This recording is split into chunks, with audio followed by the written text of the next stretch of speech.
السلام علیکم ورحمۃ اللہ، ماشاء اللہ نسیم الصباح. یہ فجر کے بعد جو ہے ماشاء اللہ ورزش کرنے کا اپنا الگ ہی مزہ ہے. پھر وہ جامعۃ الامام ہو تو پھر مزہ دوبالا ہو جاتا ہے. شیخ حسین ہو ہمارے ماشاء اللہ.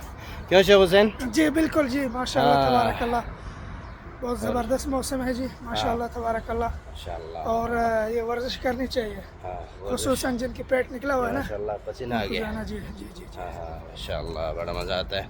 اور اس کے بعد جو ہے فجر کے بعد پھر اذکار الصباح والمساء اس پر جو ہے فوکس دیں، اس کا خیال رکھیں. نبی اکرم صلی اللہ علیہ وسلم نے اپنے حفاظت کے لیے، انسان کی حفاظت بھی ہوتی ہے، رب العزت کے عبادت بھی ہے اذکار الصباح والمساء میں. ٹھیک ہے، صبح و شام کے اذکار کا جو ہے بڑا خاص خیال رکھا کریں. بارک اللہ فیکم. یہ کچھ اس طرح سے نظارے ہیں جامع امام کے، یہ آپ کر سکتے ہیں. اس پل کے اوپر جو ہے ہم ورزش کر رہے ہیں. یہ سکن ہے، ہاسٹل ہے اسٹوڈنٹ، اور یہ نادی الطلاب اسٹوڈنٹس کلب.